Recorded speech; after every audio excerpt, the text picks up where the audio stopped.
Hello, and welcome to episode 58 of The Eldritch Podblast. I am Margaret. I'm Jack. And I don't want to talk about my hair today, alright? But it looks fantastic. Listen, But it looks lovely. Let's all talk about Margaret's hair. I say I don't want to talk about my hair. The only thing we talk about. Proceeds to talk about my hair. You know when you wash your hair and then you forget that you have to do something with it and then you put it up for 2 days and then it gets to the day you're supposed to do something with it and then you don't want to wash it again and then this happens. It's that thing. Well, we shan't talk about it anymore if you do not want, but I think it looks lovely. Thank you so much. To be fair, it means I have the freedom to fuck around. Yeah. No. Oh, it's okay. Oh my god, less than a minute in. It's okay. No. Oh. It means I have the ability to mess around with it, which I so often want to do. Mess. Mess. I didn't say any of the words of mess. Right, YouTube? Mess. Right? Right, YouTube, overlords. Thank you. Please. Please, I'm sorry. Please have mercy upon our souls. I repent. And our wallet. Yeah, please, for the love of God, take my eyes, but not my money. Not my money. So yes, hello. How is everyone? How are you? Very good. Good. Oh, you watched Barbie and Oppenheimer in the same day. How was it? You were in the cinema for at least 7 hours. Wow, that's Did you a commitment. enjoy that? Was that good fun? Did you regret it halfway through? Oh, good. I'm glad to hear. How about you? I'm good. How are you? I'm good. I wish I had seen Barbie and Oppenheimer in the same day. Yeah? But such is life, you know? I thought you would have quite liked Barbie. Yeah, well, I didn't. I think I would have as well. What are you saying? I wouldn't have enjoyed Oppenheimer. I think it might have been a little long for you. No, I like long. Listen. I like the extended versions of Lord of the Rings. If there isn't a long movie, I don't know what. To be fair, we watched the Oppenheimer trailer, didn't we? And you went from I couldn't be any less interested to actually I think I might want to watch that. Yeah. See, like I had both of these movies completely wrong. Yeah. So I had no idea what the premise of the Barbie movie was. Yeah. I thought it was just like a live action Barbie doing her thing. Mm-hmm. I didn't realize that there was like obviously so much more to it. Layers. Yeah, I didn't realize that it was like going into the real world. A message. Yeah, I didn't realize how like feminist it was going to be. Yeah. And after hearing about it, I really want to watch it. I just assumed it was like a Barbie live action film, and I wasn't bothered. Yeah, that's what I thought it was. Obviously, before I knew anything about it. Yeah, and wasn't interested. And then I started to realize what it was about, and then I was like, yeah. And then Oppenheimer, I didn't realize it was a biopic, right? Yeah. I thought it was basically like this, fictional world where someone had created a bomb and then it had gone off, and then the film was about the repercussions of it going off and destroying humanity. I'd like a movie like that. I mean, it's sort of like that. Yeah. He makes bomb. Yeah. Bomb gets dropped, and then he realizes, oh dear, I made bomb. Uh-oh. Yeah. What did I do? And I like that. I like the human aspect of reflection upon something horrible you've done. Yeah. And I like that as a premise. Potentially like one of the most like world-changing events. Yeah. And then to look back on it as a mistake, I think that would be really interesting to watch. And I know it's a biopic, but I think I would enjoy Oppenheimer. I think I would enjoy Barbie. I think. Which one do you think you'd enjoy more? I don't know. I think I would have to watch them. Yeah. I think I'd probably enjoy. Oh God, I don't know actually. Oh, shall I say Barbie and you say Oppenheimer? No, I think I might enjoy Barbie more. I think you would really enjoy Barbie, actually. Yeah.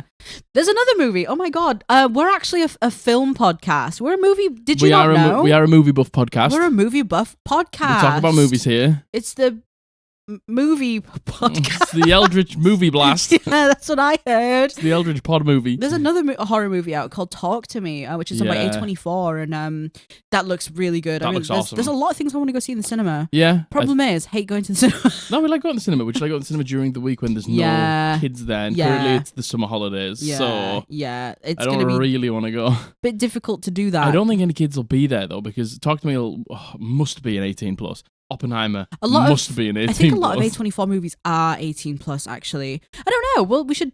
Oppenheimer has to be, right? Has to be an 18 plus. Has to be. No kid is going to go and want to watch Oppenheimer. No. Especially 1 p.m. on a Tuesday, right? Yeah. You'd assume. We hope. But yeah, I love going to the cinema. You will all know, especially if you're a horror movie fan, going to watch a horror movie with the general public is hell on earth? I want to tell you. We're a movie podcast now. So that's all we're talking about today. I want to tell you about talking about Barbenheimer. Yeah, I want to tell you about the worst experience I had in a cinema to date. I know exactly what you're going to say. Yes, you do. I know exactly what you're going to say. It and is. The thing is, it's so sad because it was probably one of the best horror movies I'd ever watched. Agreed. So we went to watch Hereditary in cinemas. If you've watched Hereditary and you're a fan of Hereditary, you know what happens in that film, and it's very disturbing. Yes. It's very scary. Yes. It's one of the best horror movies I've ever watched. I think it's the movie that scared me the most. Same. Like recent memory. Yeah, I still think about it. When I was a child, there's no ring that scared me. There's no ring. There's no movie that scared me more than The Ring. Oh my god! Yeah. Like when she climbs out the well, and just like the image of her, like just frightened the life out of me. I never watched The Ring. I never watched it until I was an adult. I don't know how scary it would be now, but back then it was quite scary. Similar movie that did that to me though was two movies: Deep Blue Sea with the sharks. Oh my god! We both have that ruined my life. What is it? Thalassophobia, fear of deep water. We despise the black deep water. And I blame my parents for allowing me to watch Deep Blue Sea when I was 6 years old. Okay, another film I saw at 6 years old in cinemas, Blair Witch Project. How? Why? How did they let you in? Why did my parents let me do that? But how did they let you in? How did they let me in? How did they let you in? How did I get in there? How did you get in there? How did I get in there? So yeah, Blair Witch Project. It's in the bag with the snacks. I must have been. Did you sneak into the cinema? I simply must have been. My dad must have just crammed me in there. Yeah. Terrible shit. I don't sneak anything in the cinema. No, I don't anymore. Anyway, listen. There isn't a rule. There isn't a rule anymore about sneaking these into the cinema. You're allowed to bring your own food and drink into the cinema as long as it's not hot. At least in the UK, you are. Fair dues. To be fair, I worked in a cinema. We don't care. It's not a rule. No. It's not a rule. You can bring your own food and drink. There you go. Now there you know. go. The more you know. We're a film podcast. But yeah, so we went to see Hereditary. Oh my god, we went to see Hereditary, and it was partially our fault. We still worked full time, both of us. We had very finite time. Yeah. And we went on like a Friday night at like 9 p.m. right, peak time, and we went to like a really cheap cinema at the time too. Yeah. So everyone was there, and there was no free seats. We had to sit next to people. And a movie like Hereditary that is not your typical jump scare horror, right? People aren't going to like it and people aren't going to enjoy it. Yeah, they're not going to get into the nuance. And they're not going to understand the cinematography, the more like nuanced storytelling. Mm-hmm. They're not just like in your face. Oh, she's the evil witch and she's buried beneath the house. And she wants you out. This is a possessed doll and it's Annabelle. You know what I mean? Yeah, like it's not that they won't understand it. That's very patronizing of me. Margaret, they didn't understand it. No, but they didn't. It's we can say it. Yeah, it's especially maybe they didn't appreciate it for what it was. There's some people. These are the things. Like, there's some people who care about the story and like want to be like enticed and don't want to be like spoon-fed like a 4-year-old. They want to be like told it in a way that is like you can figure it out yourself and you can fit it together, because when you do that it makes you feel good. Yeah. So anyway, the scene happens where they're in the scene in Hereditary. Spoilers for Hereditary. They're in the car. Her head gets fucking pinged clean off. Yeah, absolutely popped off. Oh no, you swore again. I did. It's me. Are we the baddies? You're the baddie. There was the scene where her head gets hit off on that lamppost and her brother keeps driving and like goes to bed. Oh my god, the cinema found it hilarious. They found it so funny, and the people next to us were pissing themselves laughing. There was 2 girls sat next to each other. Oh my god, and they next to us, and they were just like giggling and laughing and talking the whole way through. And it was horrible. And the thing is, that scene disturbed me so much. I was already in shutdown mode because I was very scared and very disturbed, and then I was also in shutdown mode because everyone was being so loud around me. Yeah. Worst cinema experience of my life. Yeah, and Margaret like sort of thought about that scene for years and years. Traumatized her. Yeah, I thought about it every single time I went to bed. And I actually said, I was like, not to be like that person, I was like, but I think you need to just watch it again. Yeah. In our front room a few years later. Yeah. And I was like, because you'll take all of the bad feeling. The bad feelings away. And I was like, and it's an amazing movie. So we watched it again, and since then. Yeah, I still couldn't watch that scene. But oh my god, do you know what else I still think about to this day? It's the we're Hereditary podcast now. Tony, thank you, Tony Collette, for sponsoring this video.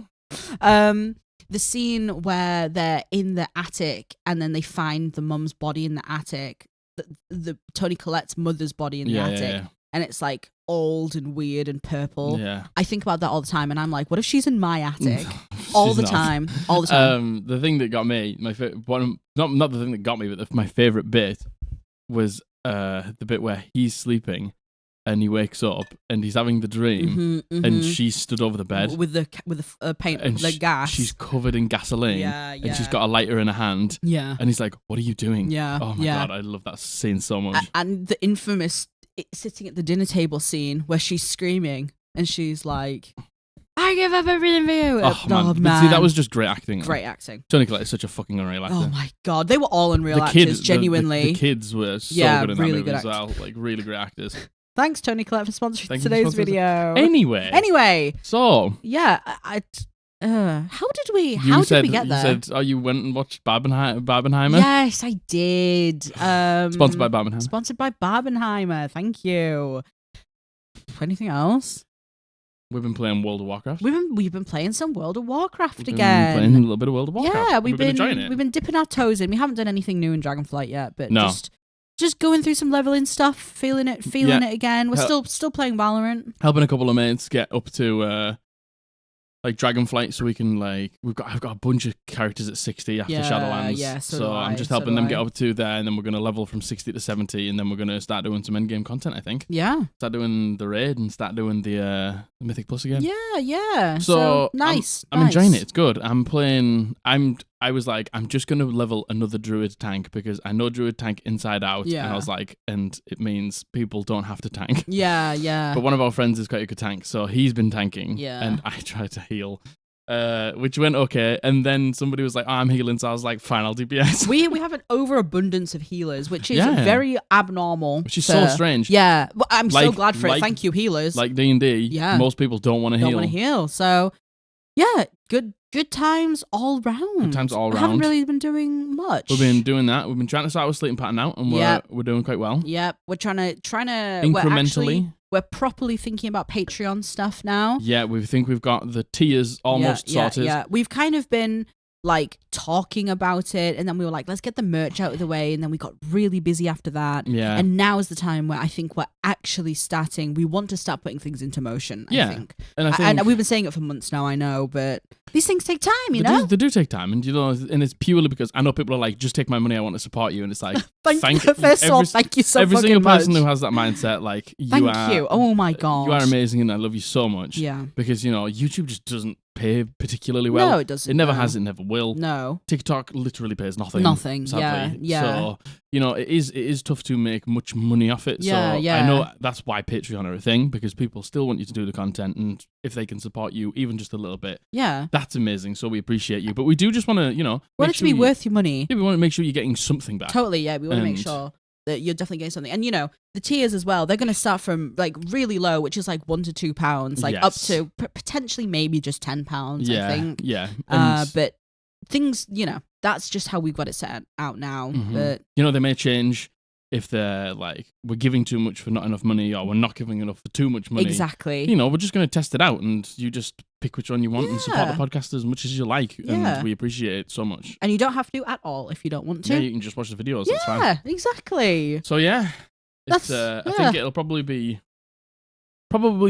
in the coming months. Hopefully. We're kind of getting into the crunch time now where we've said it so many times before, our small business is going to start getting really busy again. Yeah. And we need to try and do it at the right time where we can focus enough attention on it for it to be worth it for you specifically and not kill us. Yeah.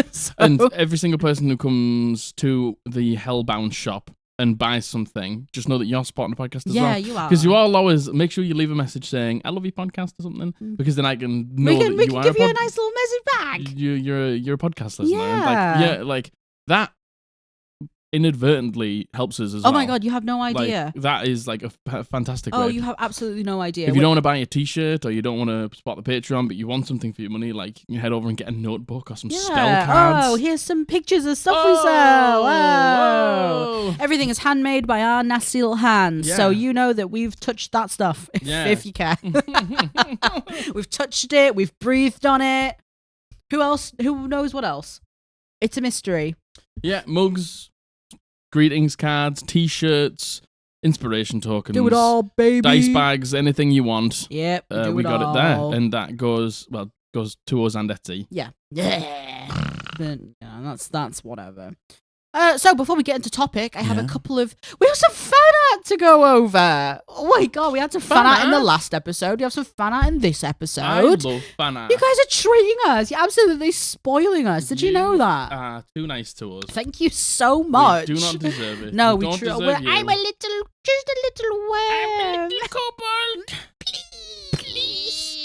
So, this first piece, this is by Kate, and you've all seen it and you all love it. Kate did the bully sticker for us on the podcast. I am not kidding you. That sticker, we use it, especially in the Discord, because hey, we have a Discord and we do watch parties every Monday and Thursday when the video goes live. You can sit with us and watch the podcast and we can chat. Yeah, and every single time the dog makes himself apparent, we're sending in them bully stickers.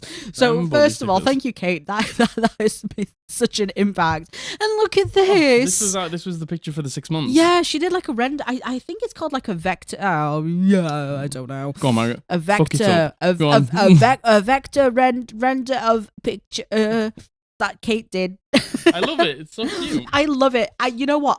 I really love the way she did my eyeshadow. Yeah, you got the podcast eyeshadow. Yeah. You got the purple and pink eyeshadow. Yeah, and you got the Podblast t-shirt. You got a little pie hat on. Yeah, I love it. I love it. Thank you so much, it's Kate. So cute. That's so cute. Are we gonna make that a sticker? Yeah, for the Discord. We could. I don't know in what circumstances. I don't know what circumstances you would want to use that. A 6-month anniversary. Woo!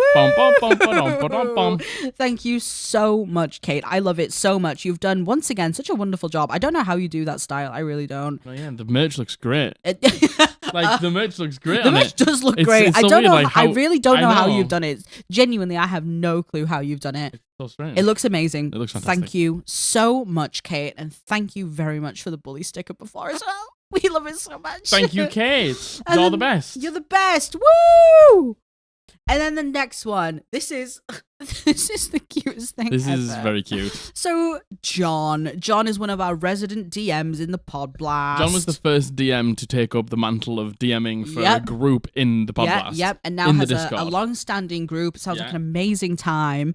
And John made a little sign in Animal Crossing of the Eldritch Podblast logo. How cute is that? So is that a code there where you can get it? Oh, yeah. Right, okay, He's made the code public too. I don't know what that means. I won't put it on screen because it will be way too much way too complicated to put on screen. Of course, I will leave links to Kate. I will leave links to John as well below in the resources. And if you want a canvas of the Eldritch Podblast on your Animal Crossing island, you can have it. I love that so much. It's so cute. Oh, John. And listen, I used to play Animal Crossing. I know how hard it is to make them little things.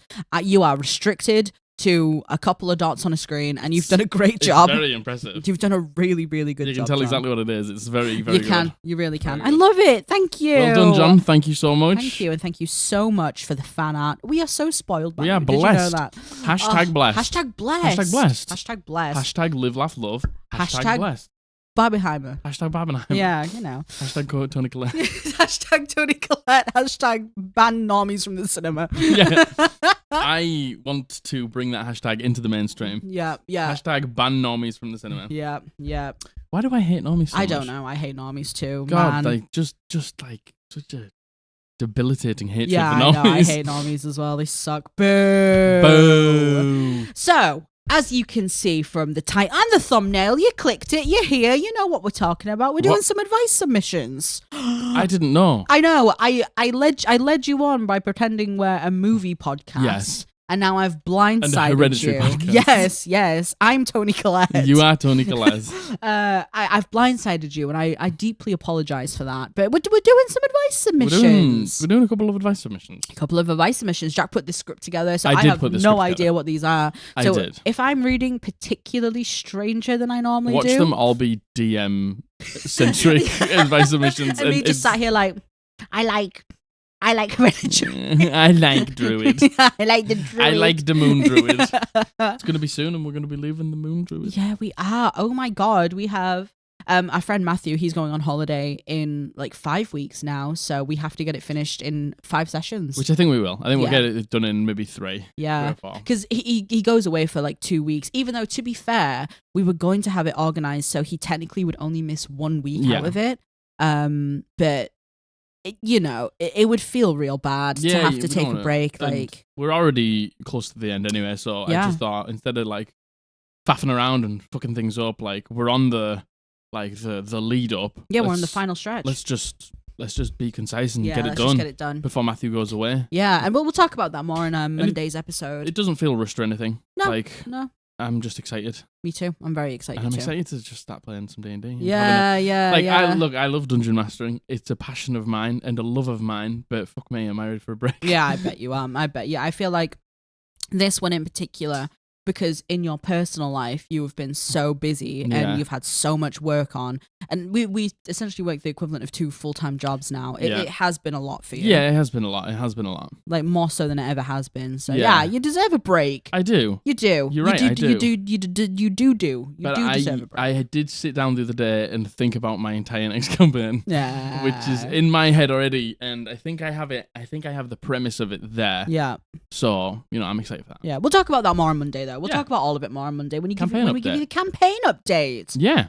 So these are all submissions, by the way. We have a submission form. It's the first link it's probably not the first link in the description. It's in the description. And if you have any questions you would like to ask us, any advice you would like us to read out on the podcast and answer for you, send it in. Mm-hmm. And you can send in anything you want, really. Not anything.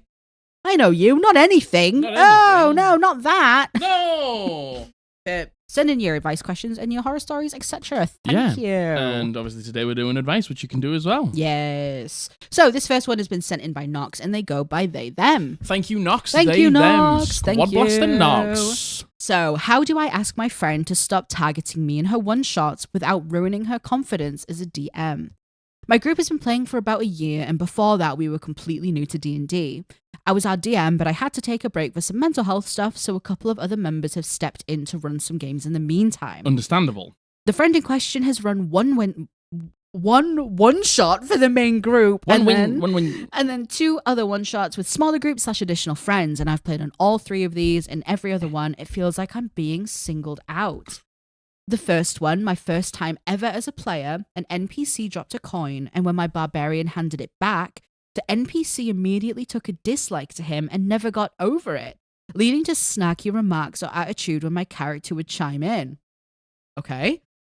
When I later, out of game, asked what the coin was, I was told it was just to test to see if we'd be money hungry enough to take the NPC's sketchy subquest. But despite that fact, I had conferred with our rogue before returning the coin. I was the only one the NPC had a problem with. So hold on.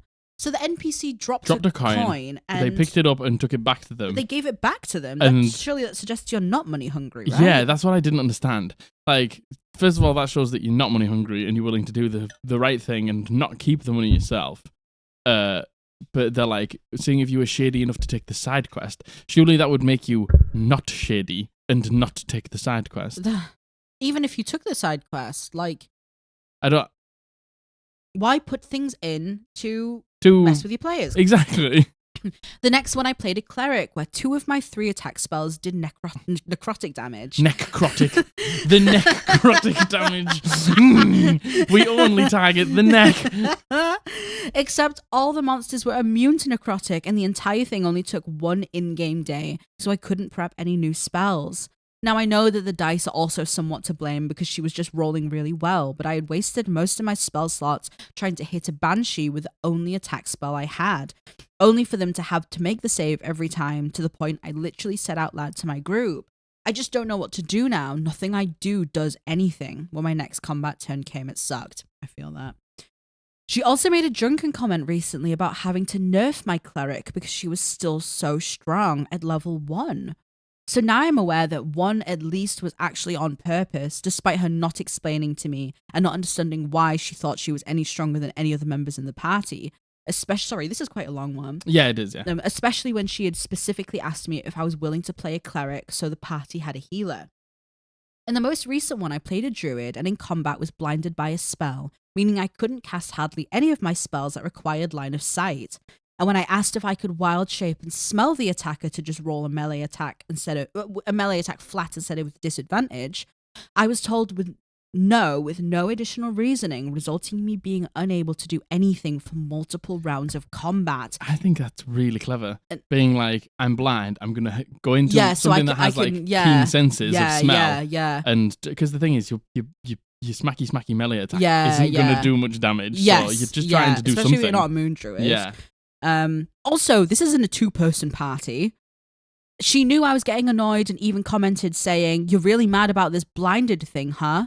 Like, no, I'm mad you won't let me do anything, especially something fun and cool as a response to the blinding. Now, in general, she runs her games much more video game style than I really prefer, and I'm aware that this is a main source of issues, but I just like playing with my friends. I don't want us to stop doing one-shots, and I still have fun for the most part, but it's definitely becoming a pattern and a cloud hanging over me about the next time she asks me to play. I honestly don't think she's consciously doing it, but I just don't know how to approach the topic without feeling like I'm blowing it out of proportion. And I'm so worried about making her feel bad and accidentally poking a hole in her DMing confidence. Tough, innit? Yeah. That's a toughie. Like, the thing is, when I read the first bit about the cleric, I was like, some like necrotic damage resistance is like super duper common. Yeah. I was like, that might have literally just been just coincidence or a mistake or just unfortunate circumstance. But then they were like, I had to nerf your cleric, and it's like, like you obviously put them in on purpose. Yeah, to intentionally mean that the cleric couldn't do anything. Do as much. And then, like, if it was just that, I'd be like, well, yeah, okay, fair enough. But then, there's also the weird thing about the coin. And then there's also the blinded thing with the druid. Like,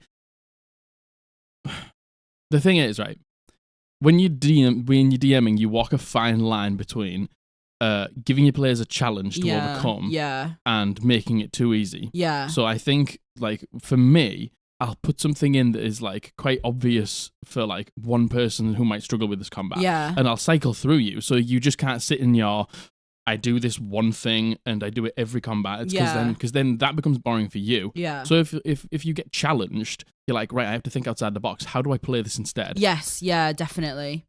So I get that. I get that as well. But then you do walk a fine line between doing that to one person and doing it over and over and over. And then doing it over and over yeah, and over. Yeah, again. like that, like, if this were me in this situation, I would also feel as if I was being targeted, definitely. And this is the thing. When you have those combats that are tough for you, or tough for Matthew, or tough for Josh, whatever it is, and then you find a way to overcome it, that's what I want you to do. Because it feels good when you actually overcome it, exactly. Right? So the whole, like, wild shaping and sniffing, I'd be like, that's unreal. That's a great, but then, so clever.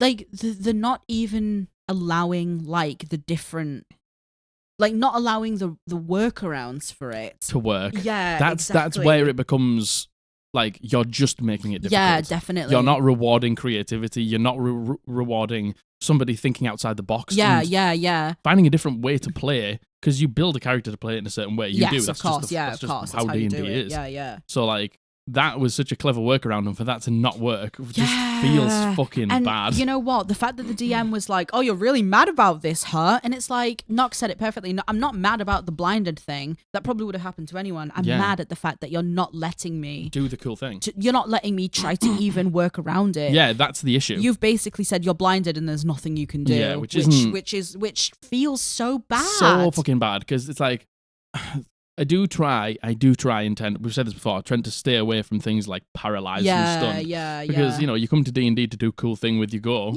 on your turn in combat and, have cool role-play moments. So if I just be like, you're stunned, we miss your go, just kind of feel shit. Yeah, I completely agree. So in terms of how do you bring this up with her, I know you're like, I don't want to, like, knock her confidence. I genuinely don't think having a conversation around, I feel like you're targeting me because X, Y, and Z. Yeah. I that shouldn't. And I think you just be honest and just say, like, I think you're doing a great job. Yeah, I want to keep playing with you. And I want to keep playing with you, and it might only be me, and it might literally be, like, coincidence or unfortunate. Yeah. but like I feel like I'm being targeted, and bring give up the examples, these exact examples that you had, and say like, if you aren't, please be honest with me, and just say like you're overthinking it. You just got unlucky. It was really bad circumstances. Yeah. But at the same time, I would also say to that, when I tried to do workarounds and I tried to think outside of the box, you still told me no. And the thing is, right, when you say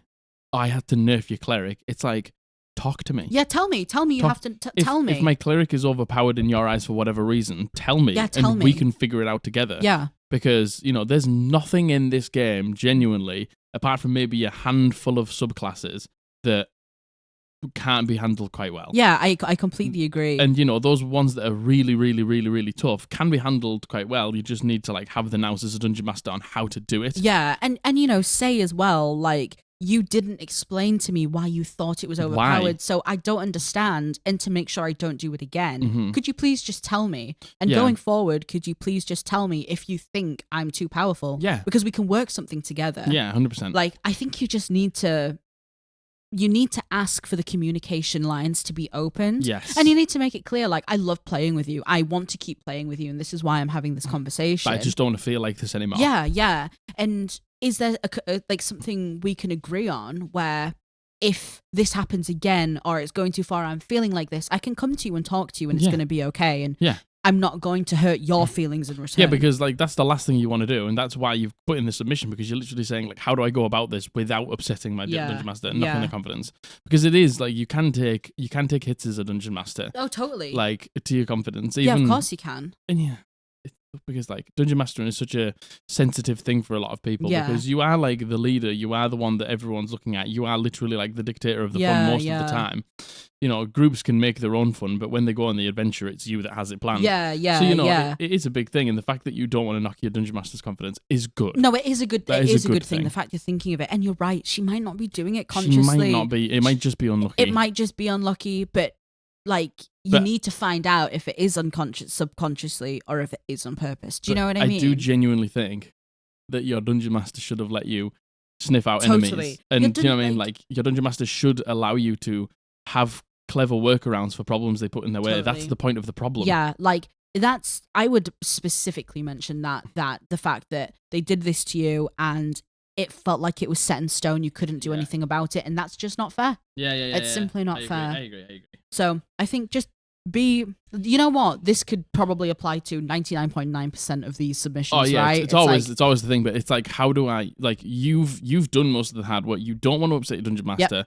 You've already got all the examples. Yeah, you just need to say it, which is the hardest part. You just need to communicate it well, and and it's hard. It is hard, and you need to just say, like, I just want to know, like, is it coincidence, or like maybe am I one of the more experienced players? Yeah, like if you want to nerf me, that's fine. Well, let's talk about it together, why, so I know why I need nerfing and how I'm going to be nerfed. Yeah, totally. Instead of just making everything immune to all my spells, because that feels really bad. Yeah, totally. I hope that helped, Knox. Yes, I hope that helps. I hope it gives you just even. I think most of these are just giving you the confidence to understand that actually have the conversation. You're in the right to take these conversations. My God, 100%. I would be feeling exactly the same way you're feeling, Knox. I really would. Yeah. Like I've had this happen to me before, where like I picked a really strong build, and I don't even know if that's the case of you, but like I am a fucking optimizer min-maxer. I do like to pick strong things that work together well. Yeah. And then like I've had that sort of just like taken away from me in front of my eyes, and it's the most fucking annoying thing. Feels real bad.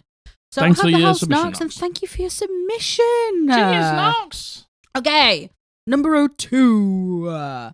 So this has been sent in by Anonymous, and he goes by he, they. Thank you, Anonymous. Thank you, Anonymous. Squad I am a newer DM/GM seeking advice about a player in my party. The party I'm in only has 4 people, including me, and I love playing with them dearly. Both I and one of the other players are DMs that switch every other campaign or so. The problem lies in when I'm DMing and he's the player. Just for some context, we've only been playing as a party for about a year or so, and he's had much more experience with the D&D than any of the other party has. We both began DMing around the same time, though. Mm-hmm. I personally am a roleplay and story-oriented person, and he is a very heavy combat and meta stats player. He does everything in his power to have absurd stats as a fighter or homebrewed variation of a fighter. Normally it wouldn't be an issue alone, but the way he uses it is. No matter the campaign, his character is around the same type of personality where he likes to abuse the stats he has to turn over any roll I make as the DM or hurt other player characters in the moment for roleplay. Trying to plan any significant boss fight or even thinking about endgame has become ridiculously hard, as I'm unsure how to balance his character versus the other player character stats. For example, in the current campaign I'm running, he can essentially kill any boss I throw at him. We're talking about 100 HP and higher, within 3 to 4 rounds without any assistance from the other player characters, and they are only level 8. This has happened in the last campaign I DM'd as well, and I'm unsure what to do. He is not outright mean or anything, but it has become an issue where we are constantly butting heads as a DM and a player. Any advice would be a great help. I feel like this is the perfect example of why min-maxing is seen as a bad thing. This is exactly why min-maxing is seen This as a is bad the thing. exact example. It's when you have one min-maxer amongst a party that aren't doing the same thing. And a group of people who either don't like to min-max or don't know how to min-max. Yeah, or don't care for it. Or don't care for min-maxing. Yeah. Like, it's so tough when there is a power imbalance within your party. Totally. Like, when there is somebody who's, like, busted, does loads of damage, and then everyone else is just sort of, like, not that bothered or, like, wants to, like, build for healing or build for, like, controlling and stuff like that. And then it's, like, even if everyone says they're okay, there's some people who are a little, who I always find there's somebody around the table who's a little, like, it just feels bad that you're doing all the damage, everything, and taking all the glory every time. Yeah, I agree. I agree. How do you fix this? Yeah, this is the thing. That's the thing. At this point, you say they're level 8. How do you fix it now at this point in this campaign? Because it's one of those things where it's like when you don't set a bar, the second you try to lower it, people get upset about it. Naturally, of course they do. When you don't have any certain rules or boundaries put in place, then you try to put them in, it's very difficult to do so. And I wonder, OP, as well, like, I wonder how the rest of your party feels about it too. Yeah, I think the thing is, because the thing is, it sounds like you're not having fun, which is a problem. But if the rest of the party is totally fine with it, then we need to find, like, a dungeon master workaround for you. Yeah, because it's still so tough as the DM to try to have to balance things around one player. The last thing you want to do is just stack on loads of hit points. Yeah. Because that doesn't feel good. No, it doesn't feel good for anyone. It doesn't feel great. Yeah. Like, because then it's just like, how many, it's just going to go round after round after round after round, and we're just trying to smash each other into the ground. Just trying to kill the thing. Yeah, so it's totally. So, first of all, I would ask if the rest of your party's okay with it. Yeah. Like, he is quite strong. It doesn't have to be a bad thing. It's like... No, yeah. Like, how does everyone feel? How does everyone feel about it? Because he does, like, kill most of the monsters, and he does do most of the damage. Yeah, when it's like, how do you feel about your character's power level as well? Yeah. Like... Because the thing is, you can... The thing that would feel bad is trying to nerf him to bring him back in line with the rest of them. Yes. The thing that would happen is if they are maybe just falling behind a little bit, or you feel like they are, you can just easily give them, like, a strong magic item. Yeah. Or give them, like, an extra ability or something like that. And you can weave it into your story. That's it. Really, the options here are bring everyone up into line with him. Mm-hmm. And then that means as the DM, you have to bring everything else up in line in terms of the enemies. Or do you bring him down to the same level as them? I wouldn't do that. Like, I would only do that if you have a proper conversation with him first and explain these things and he understands why. But then again, you would think, because you alternate and you're both DMs, there's part of me that's like, surely he understands that this must be hard. Yeah, like, the thing is, if he's a really heavy combat focused person, maybe probably quite good at balancing combat. Yeah, true. And if you're a very RP story quest based DM, it's maybe not your forte in terms of things. In terms of, I would talk to them and see if you can bring them up in line if they're bothered. If they're not, then if everyone's happy and he's happy, then, you know, it can just come down to things that we can give you as a tool for Dungeon Master. Yeah, totally. So, do you put in things with legendary resistances, legendary actions maybe? So when it comes to a boss monster, it doesn't feel like it's your turn. Then you just get destroyed for 4 or 5 turns. And then it comes back to your turn again. Yeah. You still get to, like, sprinkle in, like, legendary actions and like breaking movement and things like that in with the turn. Yeah.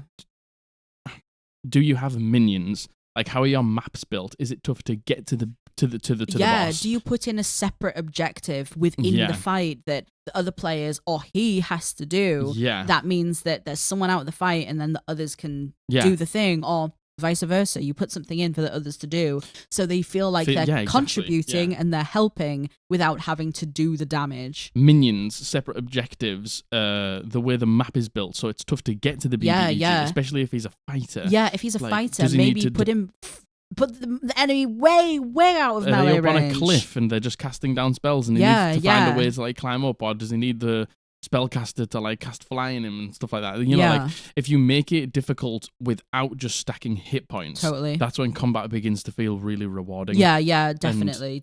Because trust me, like I've been in the situation early in my days where I was like, well, this thing just doesn't have enough HP. Add a 1 in front of there, and that just like feels bad. It just feels bad. So like finding, can you like charm him, like, and it's not, you don't want to just prey on his weaknesses, but like every now and then, like, does the barbarian get charmed? Does the wizard need to make a strength saving throw or something like that? It's like, put things in that are going to challenge him that aren't just seeing how many fucking hit points he can get rid of. Definitely. That might make combat feel better, and then actually show that he's maybe not as strong. Exactly, and then that might be, if the party are feeling like this divide, which, you know, we don't know if they are. If they're feeling it, that would probably make the party feel better as well. Yeah, like a combat where the spellcasters feel really powerful. Sort of makes them feel like, oh, well, actually, I'm not. Lagging behind at all. Totally. I just needed this type of combat to help. And, you know, like level 8 as well. Level 8's like a decent level. Like, you've got some decent stuff at level 8 as well. Definitely. And, you know, the only other thing to touch on is the bit where you say, like, he's happy to hurt other players in the moment for roleplay. I don't necessarily know if you mean, like, is he willing to, like, physically harm the other characters, or is he willing to, like, be hurtful? You know, if that's the case, then that's something you definitely do have to talk about. To talk about, like, as simple as, like, if that does mean like hurt people, as in like do damage to people, we need to talk about PvP rules, and how if we are having it or aren't having it, because PvP can be super divisive. Oh, totally. Like, some people can really enjoy it and some people hate it, and neither is wrong or right. No, absolutely not. So I don't know a huge amount about that, but I hope the other things help. Totally. And, you know, you say, like, he likes to abuse the stats so he can turn over any role I make as the DM. That feels like maybe... Silvery Babs. Silvery Babs. Like, that sounds like that's kind of like DM versus player mentality in that situation, where he's intentionally trying to, like, one-up you. If you feel like that is the situation and you feel like he's trying to one-up you, you just have to have a simple conversation of being like, it's really difficult for me to manage. Like, is everything okay? Can we talk about it? Like, if he's a fighter and he's a rune knight and he's past level 7, which he is, he'd have the storm rune, which means he can each round give out advantage or disadvantage. So, like, there are mechanics in the game that do allow you to overturn rolls. Is that what you think what it means? Right. You know, like the Clockwork Soul or something like that. You know, Silvery Babs. Silvery Babs. I cast Silvery Babs. You know, like, and I get it feels fucking bad because it's like, oh, I rolled a natural 20 and then Josh goes Silvery Babs. You know, like, it's you know, it is what it is. Like, it is what sadly it is. Sometimes in the game there are mechanics. There's mechanics that just you don't vibe with, and I get that. Totally. And, you know, Silvery Babs is one for me. You gonna ban Silvery Babs next game? No. No, you know, like, it is a resource, it is used, it's just fucking annoying. Yeah, fair. You know, and it's just overpowered. It gives advantage as well. Why does it give advantage? Laughs in Silvery Babs. I can't wait till I play literally only the only thing I have is Silvery Babs. I'm not going to prepare a single other spell. You're just going to sit there going Silvery Babs. Silvery Babs. Yeah, we really hope that helps, OP. If you have any other questions, anything you want to follow up, let us know. And that applies to everyone. If you have any follow-ups, I was going to put some follow-ups in this and I forgot. You're a monster. You're a monster. We actually got some really good follow-ups from people too. Damn it. I forgot. It's okay. Next Hey, where was my reminder? It was your fault. Yeah, next time, remind me. You should look at yourself in the mirror and ask yourself why you didn't remind Entity, Margaret. make them look in the mirror. Turn their head to the mirror, Entity. To the mirror with you. To the mirror. Reflection time for you. I will try next time in the next advice submissions to include follow-ups. Sorry, please include follow-ups. So, the next one, number 03. This is also sent from Anonymous with love from California. Thank you. And he goes by he, him. Sending my love to California. Mwah. To you. California. Anonymous. California. No, that's not it. No. California knows how to party. No. What was I doing? Oh, West Virginia. California. Hello, sweeties. Hello, sweetie. I am an avid believer that the dice, along with all the players and the DM, tell the story the best. Beautiful. Sometimes when that nat 1 or nat 20 hits, it's just so satisfying to see how it turns out. But it only takes one follower of the Dice Devil to sway another vulnerable PC into fudging your rolls. The Dice Devil. You've been inflicted with the devil. I know with empirical data that one of my fellow PCs is fudging his rolls every sessions. He rolls over a 15 84% of the time. 136 of 162 rolls over 20 sessions. Over 18, 45%, 72 out of 162 over 20 sessions. And they roll nat 20s 23% of the time, 37 times out of 162. Now, with all of these insane rolls, how many nat 1s? 3%. Interesting. How the natural 20 was 23%. Dice roll of 2 to 5, somehow less than the natural one, with a 2%. Okay. Come on. For context, at level 2, he beat my Leonin Druid with 2 natural 20s on strength checks as a bard, and that was simply too suspicious, and I'm far too petty. Hey, you want to know what? At least you're honest with yourself.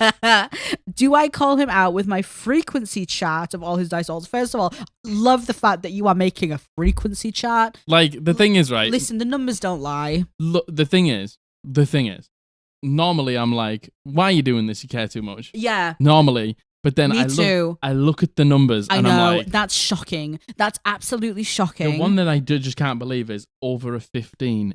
Oh my God. 84% of the time. There is no way in hell. Listen, I don't understand numbers. I know that that's not right. Like, that's not right. Out of 136 rolls, 162. No way. Out of 162. 136. 136 of them no were over way. 15. No way. There's just and nowhere. The nat 3% nat 1s. No way. There's just nowhere. Absolutely There's not just a nowhere. chance in hell. Like, there's just nowhere. There's just no fucking way. And agreed, normally I would be like, if it's not impacting you personally and it's not impacting the group negatively, Your team? like it's I don't think it's a problem. However, the exact example of the fact that there was obviously some form of PvP here, like right? Yeah. And then they got 2 natural 20s on a strength check as a bard. Shut the fuck up. Okay. No, you didn't. No, you didn't. No, you didn't. No, you didn't. Like, the thing is, to me, like,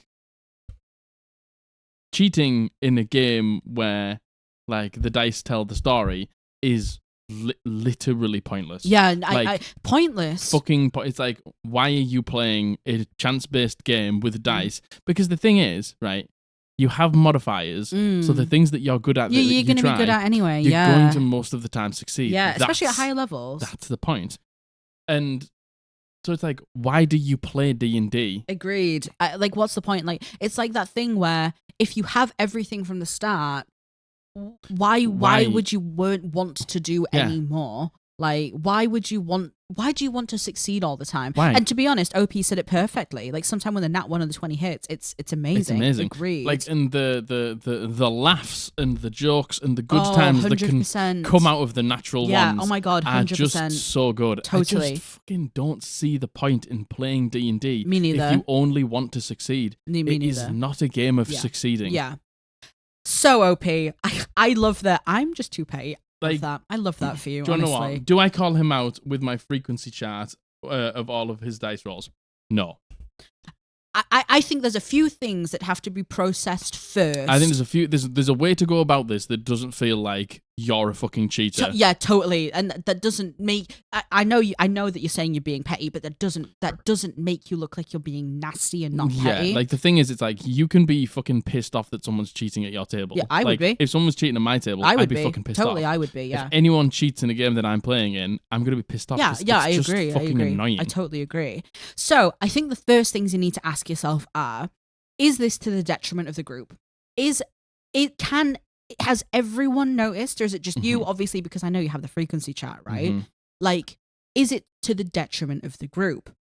Is it to the detriment of the game? In what fashion is it being done? I don't think any of that matters, personally. Yeah. Because OP is upset. Yeah. Oh no. Well, yes. OP is a player at the game who is upset. Yeah. So I think that is enough for me to want to do something about it.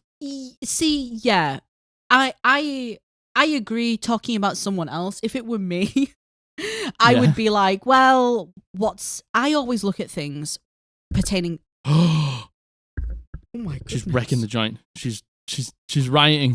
She's had enough. I always think when it's a situation pertaining to myself and I'm upset in a situation, right? Yeah.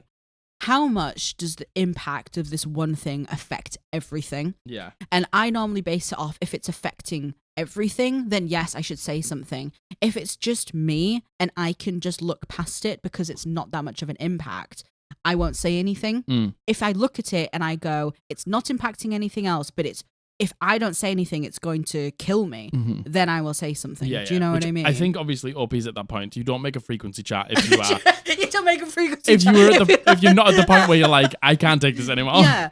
Yeah. No, I guess you're right. I guess you're right. I think the fact that it's impacting OP's time is enough. But I think the way to do this is, first of all, take this to your Dungeon Master. Yes. Is what I would do. Yes. I would say, look, I think they're cheating. Like, just be honest. Yeah. I think they're cheating. Yeah. I've made a frequency chat of all of the rolls, and this is the crack. Those numbers do not lie. You can't look at those numbers and be like, that's normal. You don't roll over a 15 84% of the time. Yeah, you and you don't then roll between 2 and 5 less 2% of the time. Those are very clearly not real numbers. If you add the 3 and the 2, you get 5%. So like, they're rolling between 5 and 1, 5% of the time, and they're rolling between 15, 20, 84% of the no time. Fucking way. There's just no fucking way. Not a chance. Nowhere. Not a chance. I would take this to your Dungeon Master and be like, it's affecting my fun, and I don't know how much anyone else has been affected, but it is affecting my time. Yeah. And they're clearly fucking cheating. Yeah. Like, how can you dispute that? Can we do something about this? Yeah. I don't want it. It doesn't have to be this whole, like, you're a fucking cheater, get out the game. It can be. Yeah, obviously not. You're obviously cheating. Why? Yeah. Oh, like, and then it leave it to your Dungeon Master to do it. Definitely. Yeah. Leave it to your Dungeon Master. Unless you are the Dungeon Master. No, one of my fellow PCs. Yeah. Like, leave it to the Dungeon Master, and then, the Dungeon Master can either say, I also wonder how you play. Yeah. Is it like... I imagine it's online. It has to be That's online. how they've probably been able to track all the rolls. It has to be. Yeah. Maybe you could just, like, move to an online roller where everyone can see the dice rolls. Yeah, that would be a good in-between. That would be a really easy fix. Yeah, it's super duper easy fix. If the Dungeon Master doesn't want to do anything about it and it's affecting your time, you have your answer. Yeah. You have your answer that maybe this is like, if the Dungeon Master doesn't want to do about the obvious cheating that's going on in the game, then you can simply just leave. If it's upsetting you that much. And I would say, I know that you say, like, if it upsets you, that's enough. I would maybe look at it and say, like, how much does this affect me? Like, put it on a scale of how bothered are you by it? Are you bothered simply by the fact that they're cheating? Then that's completely fair enough. If there's anything more to it, then, look at it first and be like, how much does this affect me? Yeah, I think, speaking from, like, personal... I've never played with a cheater, I don't think.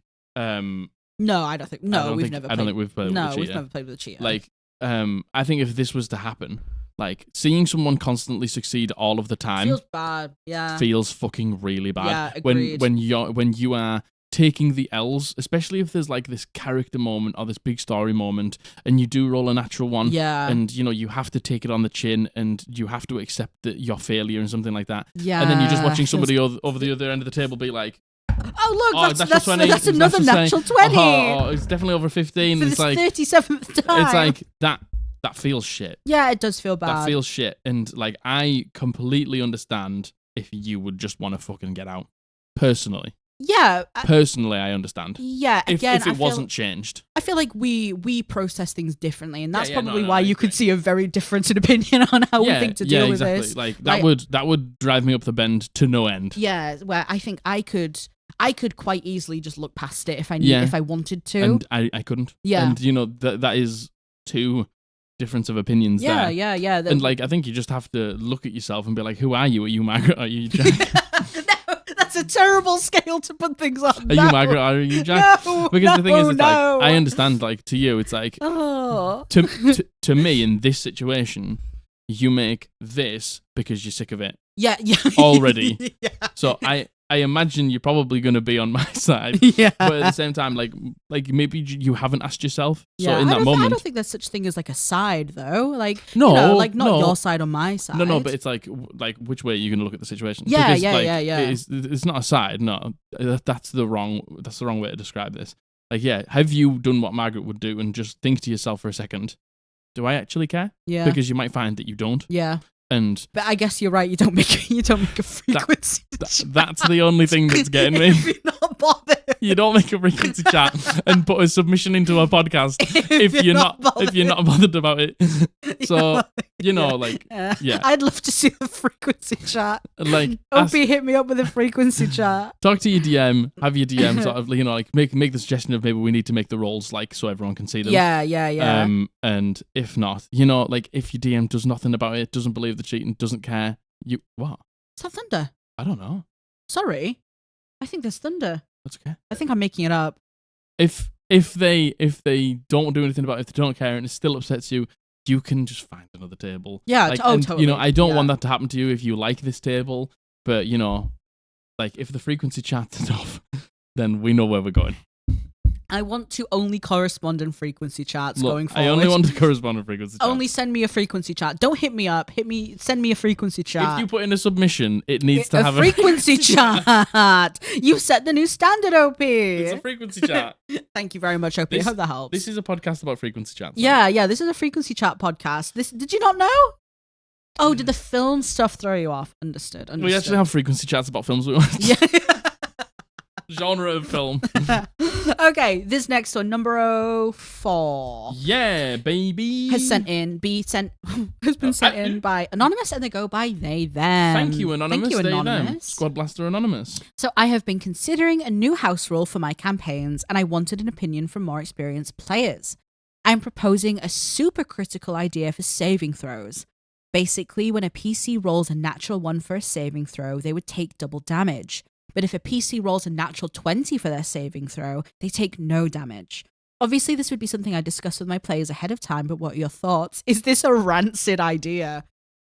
I don't think this is a rancid idea. Super critical. So let's just read it over again. Basically, when a PC rolls a natural 1 for a saving throw, They take double the damage. double damage. If you roll a natural 20, you take no damage. I kind of like it. I kind of like that. it. I do like the dicing with death thing, I kind of like it. I like that a lot too. Because the thing is, with modifiers and DCs, your PCs are probably going to succeed, like, I think, in mathematics. Yeah. Like, your PCs are probably, and with the way that they can get advantage, probably going to succeed more than not. Yeah. So you are probably going to get, like, the natural 20 more than you'll get the natural 1. True. But, you know, I think it's because as long as the enemies have this as well. Yes, I think I was going to say it has to go both ways, right? I think it'd feel great, and you know, like you've just said, I would obviously like talk to my players and stuff like that beforehand. That is the most important thing. That's the only thing that matters. Yeah, you know what? To be honest, you could have said any rule there, and obviously we would have had our personal opinions on it. Personal opinions. But the most important thing is how does your table? How does your feel about it? You know, we like the idea. Your players might fucking hate it. Your players might fucking despise it. Yeah. Like they might just like rules as written, don't want to deviate from it at all. Which is fine. And, like, this is the thing is, right, I had a rule that I wanted to input into the game halfway through this campaign. Yeah. It was, I wanted to up death saves to 4. Oh, yes. But have them be like a lingering But thing. have them lingering till long rests. Yeah. So, and my players didn't like the idea. I thought it was a great idea. But they didn't like it. No. I think literally none of you liked it. No. And I was like, fine. And we didn't put it in. Yeah. It has to be a unanimous decision as well, It has to be a though. unanimous decision. Like, you can't have, like, everyone be like, yes, and one person be like, no. If even one person says no, you can't do it, really. Yeah, I would say maybe if it's like everyone apart from one person, I would still maybe trial it. Yeah, I would always recommend trialing it no matter what, though. Genuinely, always. Should we put in that rule? Well, no.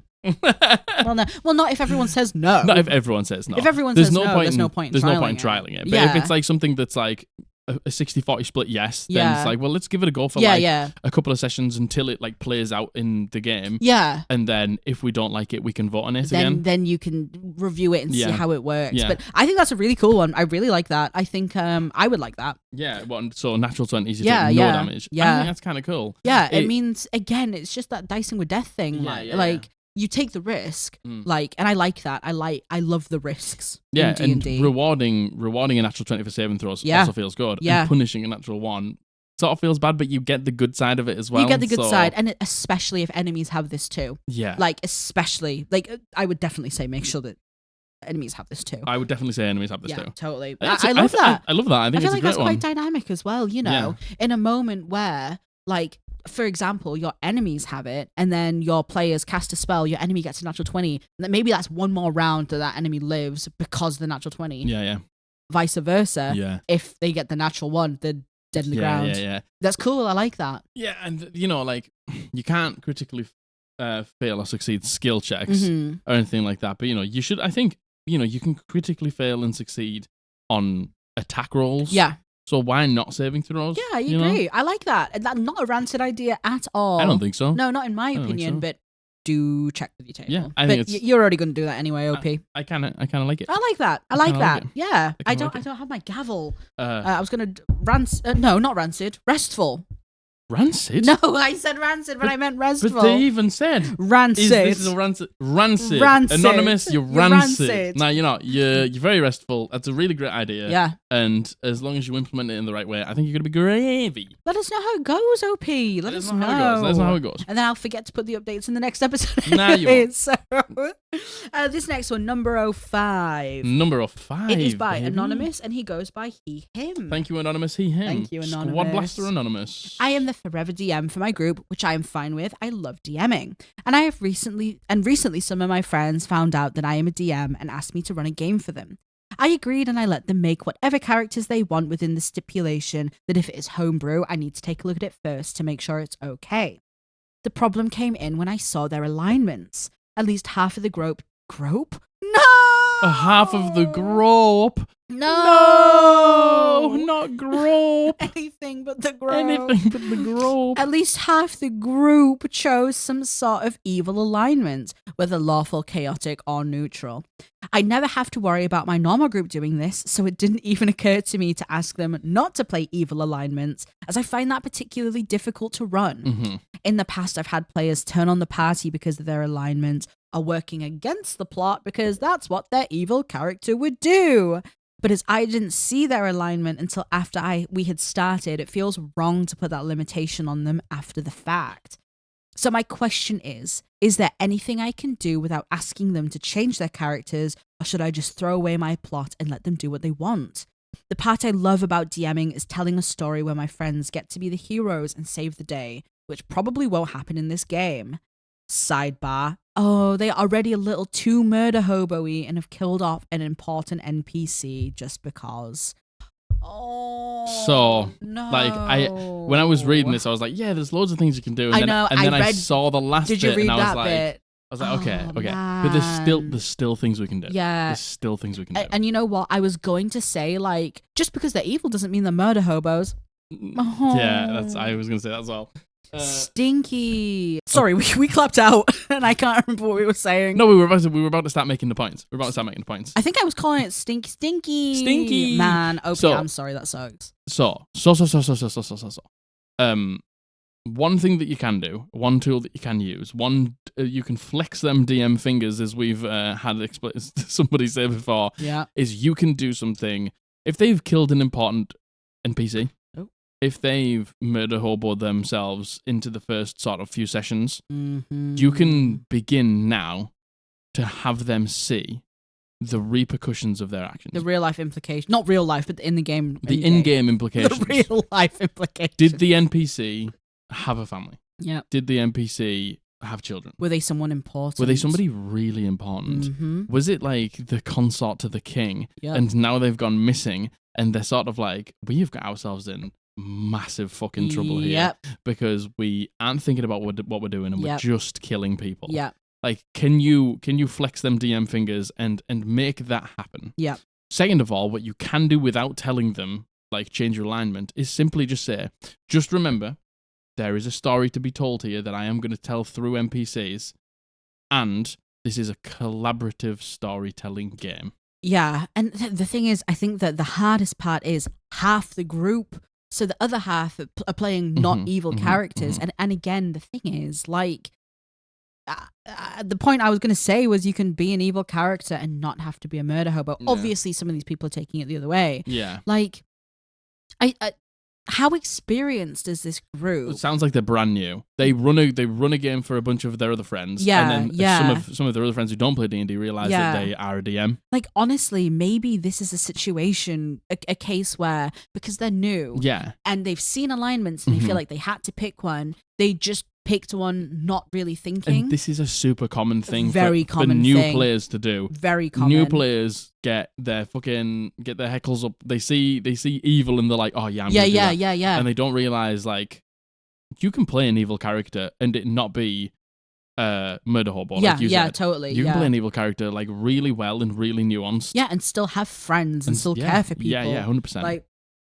if that's the issue, if maybe it's because they're inexperienced, maybe this is their first game of D&D, they don't understand that everything has these repercussions. There's nothing wrong with having, like, a re-session 0 and saying, 100%. Like, by the way, you said it here, I like my friends to be the heroes, to save the day, and I have a story to go through, and, like, the way things go, you don't have to just approach things by killing things. Things are not here to be killed. Things are here to be talked to, and you know, they're like they're real they're people. The story drivers. Yeah. You know, if that's the case, to be honest, even if it's not a case of them being inexperienced, I would consider a re-session 0. I agree. I think that might be a really good idea. Like a re-session 0. I don't necessarily know if you did have a session 0 in the first place. If you didn't, oh my God, have one. 100%. Have and one. You can even just say to them, like, you don't need to pick alignment. Yeah. Because, like, the fact that you do think you need to means you've picked evil, which means you think you need to play it in an evil way. Yeah, totally. Like, sometimes people just play it because it's there to be played. Yeah. When you realize it's like you don't need to have any alignment at all. You can just sort of play it case by case.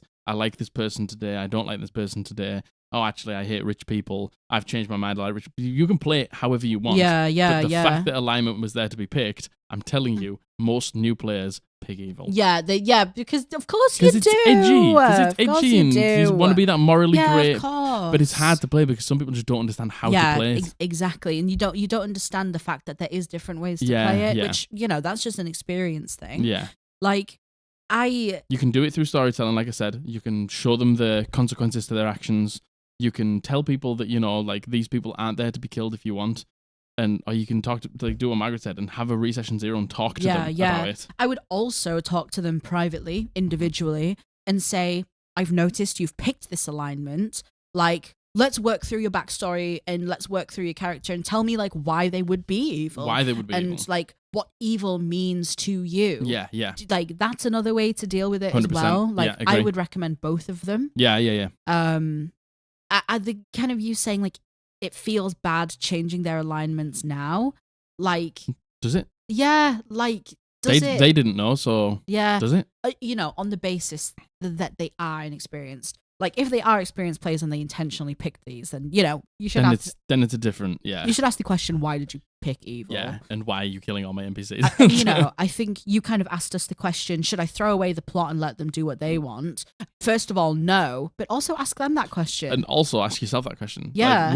Are you still going to enjoy it if you do that? Because you need to enjoy D&D just as much as everybody at the table enjoys D&D. If you don't enjoy it, there's no point. There's literally no no point. Like, you're going to have to sit there for fucking 3-4 hours a week, having all your NPCs killed that you put loads of time and effort into. Yeah. And if you're having a miserable time, why are you doing it? There's no point doing it. There's something you're not enjoying, really, genuinely. Yeah.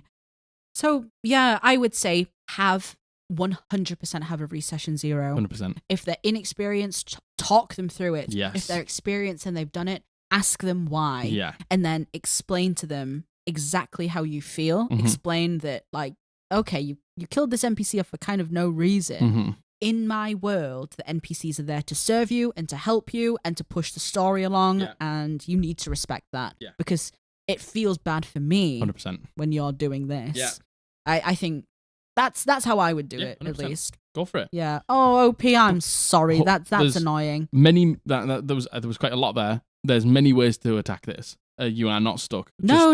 You have so many options. One of those 4 or 5 things that we just said. Yeah. Whatever suits you, really. See which works. But I would say recession 0. Recession 0. At the very least, recession 0. Recession definitely. 0 is a very good shout. Yeah. And GG's for being a forever DM. GG's. We love that for you. Jed. Doing God's work. Zed you Jed. Zed you Jed. Zed you Jed. Zug to my Jed. Hope that helps, OP. Thank you for your submission. Thank you so much for your submission. So the next one, number 5. Number 5. This has been sent in by Rosie, and she goes by she, her. Thank you, Rosie. Thank you, Rosie. Rosie, for your submission. As a new DM running my first campaign, I have a player whose character is not a people person and doesn't make much of an effort to be one. Not was in full capitals as well. His main goal is to get back his wife who has come back from the dead, and the player is allowing his character to be hyperfixated on this. The character was also the chief son of a tribe where power is based on strength, so he also feels like the best thing since sliced bread and is more than a bit arrogant. Neither aspects are necessarily a bad thing, but is there a way I can facilitate potential roleplay moments for that character and the rest of the party to start forming a bond? It's hard, Rosie, because it's not necessarily your job to make the party form bonds. It's not. But if everybody else is, and you can see that this person is the only person who isn't, and is leaving themselves out, all you can do in this situation is throw a bone out there. Throw the fish hook. Yeah, throw the fish hook and see if they bite. Like, you can only do so much. And if you obviously want to try... And you obviously want this person to become more integrated in the group as well. Yeah, you obviously want to try. That's why you're putting a submission and you're asking this question. So, like, I think the way that you've got to do it, personally, maybe from a story-based point of view, is, I don't know, do we have somebody from the tribe? Yeah, totally. Like, maybe a outcast, somebody, I don't know, who's maybe been outcast or exiled from the tribe or something like that. They come across that person and they see this behavior and they maybe just question it and just be like, it's not the only way of life. It's not the only way of living. Yeah. Like, look at me. Like, look how I'm integrated in society. Like, we don't have to be like that to be good people. Yeah. And, like, that isn't the only thing that matters. Yeah. The only way I can think really of you as the DM facilitating a roleplay moment between the player and someone else is something like that, something like an like NPC. That. Who maybe like if there's threads in someone's backstory that potentially pertain to this. Yeah. Have an NPC bring up how similar their paths look, or how similar this has happened, or and try and bring them together through that. Like, you can have like maybe a neighboring tribe or somebody who's like who lives in the same like way of life or walk of life, but they aren't just about like strength and honor and stuff like that. But it's just like it like mirrors it quite similarly. But they do show other people respect and stuff like that. And like maybe just try and give it as like a growing moment or a teaching moment. Yeah. And look, Rosie, if you do that and if you do all these things and if you try your best and they still don't want to. Maybe they just don't want to. There's not much you can do. Yeah, like, I'm trying to think of ways you could, like, again, I'm kind of in the camp of it's not really your job to make the characters get along. It's the group's job to make sure everyone is involved and included and getting along. Like, you could have another way we could do it if you wanted to try something else.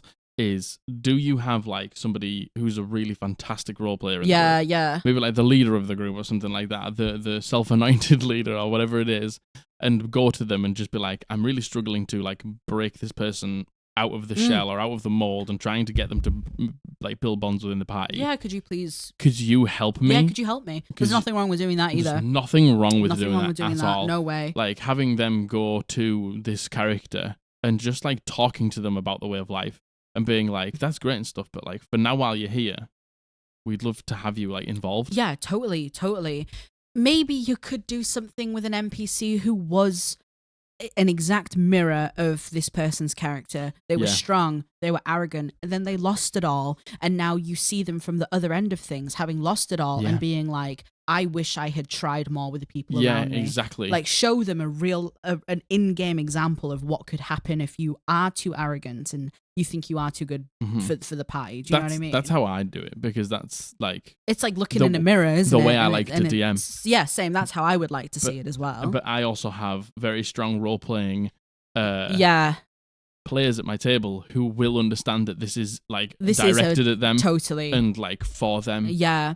Like, to be honest, Rosie, as well as that, I don't think there's anything wrong with actually talking to the player outside of game as well. Yeah. And just saying like, I'm concerned that you're being left out of these things. Like, how do you feel? How do you feel? Because they might not care. They might be like, that's fine. Like, if the point, you've kind of mentioned that they're hyper-fixated on getting back to their wife in their tribe. Yeah. You know, the question of like, why are you adventuring then? If you just want to go back and that's your only goal, maybe you need to create more goals to be motivated to stay and be motivated to get on with this party. There is such thing as creating something too nuanced and too niche and being one thing that pulls you away from the party, even though it's like your whole backstory. Do you know what I mean? Yeah, 100%. You could even, here's another in-story suggestion for you if you want to try it. Maybe because this person left or has been separated from the tribe for so long, the wife saw no reason to stay. Yeah. The wife has left. Yeah. They come across the wife. Yeah. And they were just like, I never liked that place. I stayed for you. Like, it's very narrow-minded. It's very secular. And, you know, like now I'm out, I'm way happier. But I am glad you're here now. Yeah, you could bring the wife out of that. You could bring the wife into the big open world and have her be something that's very accessible. If he ever wants to go back to her, give them sending stones so they can talk. Yeah. Like, if maybe you can take that equation out so then the player can fixate in a more like open fashion, if that makes sense. Yeah. But if it's something that's concerning you, you can try them. I would try talk to the player, see if the player's even bothered about it. Yeah. And try all those things. There's loads of things you could do. Yeah. What do you think? I think that's great. I think there's a number of different. Again, we don't just like to just give like one. Yeah. For example, with these because spitball a little bit. Because with these things, like what might work for me or work for Margaret might not work for you. So if we just go over like a couple for each one and be like, tackle it this way or this way, you probably hear one and be like, I like that the most. Yeah, so totally. Yeah, totally. So you know, like I hope when we're doing these, like something sticks for you. Yeah, and agreed. I hope one of those sticks for you. Me too. I really hope so. Let us know, Rosie. Good luck with it. Good luck. I think you're going to do well. And also just remember that it's not your job to make these things happen. Yeah, totally. It's amazing that you want to try, and it's amazing that it's good that you care for your players enough to want to try and do it. Yeah. Yeah, exactly. It's amazing that you care enough to want to do these things. But if you fucking chuck the line out there and you throw the story beat and you try your best and try your hardest and they don't reciprocate, there's nothing more you can do. Yeah, totally. So don't beat yourself up about it, okay? Yourself up about it. So the next one, is this 6 or 7? This is 7. 7. So these last 3 are kind of long, but that's all good. So this has been sent in by Anonymous. They didn't leave any pronouns, so we'll just call them they then. Thank you, Anonymous. Thank you, Anonymous. So hi, Jack and Margaret. I'm looking for some advice on how to approach this situation. My, they, them, first DM, he, they, has recently stepped into a pro-GMing into pro-GMing and has asked us to provide some reviews for him online, but I don't feel comfortable doing so, namely because he doesn't systematically use safety tools. Safety tools. So some background. He has been a DM for over 30 years, and his games are, in general, quite fun, with lots of character backstory included, a strong plot, and great NPCs for us to interact with. When our DM lost their job recently after experiencing some health issues, I suggested they could utilize their skills as a DM to do something they still enjoy and make some extra cash while they recovered. Great idea. Fantastic idea. In this time since, he taught me D&D during the enforced indoor time of 2020/2021. I have no idea what you're talking about. Oh, that's enforced indoor time. Enforced indoor time. And I have now started running games of my own, so I offered to help with some setup for some pro GMing. For example, tutoring him on Roll20 and sharing info on session zeros and safety tools. Mm-hmm. I appreciate that these weren't available / the standard for GMs when he was learning to run games, and looking online can be overwhelming. So I was offering a curated list of online tools so they didn't have to do much work while they were recovering, but they could still ensure that their games were as safe as possible. In my opinion, one of the most important things is making sure your game's safe. Yes. They never took me up on this offer, and they haven't officially implemented safety tools in our home games at all, which has led to situations that could have easily been avoided. For example, literally last week at the time of writing, my PC's girlfriend was physically aggressive to my PC during an argument, despite our GM knowing that multiple people at the table have experienced domestic abuse and interpartner violence. I X-carded it, despite us not formally having that tool at the table, and he abided by that, and we retconned that scene, and everything was fine. But I could only do that because I had external knowledge of safety tools, and not because he taught me how to use them. So I'm a bit worried that newer players at his paid tables won't have the tools to protect themselves like that. However, this could just be because it's a home game and we've all played together in a 3-year campaign, so we know each other and have informal game expectations. So maybe that he runs his pro games differently, but I can't be certain of that. They asked for reviews a few months ago now, and I haven't provided one for this reason, and I don't know how to approach this conversation with him again, hence the procrastinating. And I know I should have brought it up sooner, but conflict avoidance. And as an additional wrinkle, I'm also planning to start pro DMing soon, so I'll be asking our friends for a review too, which might look a bit odd / bad / weird for me to be asking for reviews when I've not given him one. But I also don't feel like I can currently do so in good conscience, and I'm not sure how to bring it up to him again, especially because it's been a while. Any advice would be greatly appreciated. Love the pod. Thank you so much, OP. Thank you very much. Thank you. Your kind words mean a lot. Yeah, they really. So, this is a bit of a strange one. Yeah, this is hard because, first of all, OP, you're doing the right thing. Yes. I think any situation, oh my God, especially pro DMing, where you are being paid to provide the service. For strangers. Even taking that out, for strangers, you have to. And I'm under no circumstances should you not be using safety tools with strangers. I think, taking out the money part altogether, the strangers part is the more important. You must. When you run a game for people you don't know, they are, in my opinion, they're actually more important than if you're running for friends. They're more vulnerable. You still should run with safety tools with your friends as well, because you don't know everything that's gone on in their lives. Yeah, totally. But when it comes to strangers and people you have no idea about, and people who have literally lived different lives that you don't know, coming from different walks of life that you've never met before, they could have experienced things that you couldn't even fathom. You couldn't even consider. You wouldn't even think of. So you have to. You have to. You have to. Have to put in safety tools. And the thing is, this person sounds like they are responsive to safety tools. The fact that you X-carded it and they stopped and they retconned it. Sorry, retconned it. Yeah. They clearly respect the fact that you didn't want that to happen. Totally. Which, to your dungeon master, well done. Yeah, totally. I'm more than fucking happy to. They haven't put safety tools in, fair enough, but the fact that they responded to that moment, because that is a safety tool, very much so, and did the right thing, they're obviously fucking. I would honestly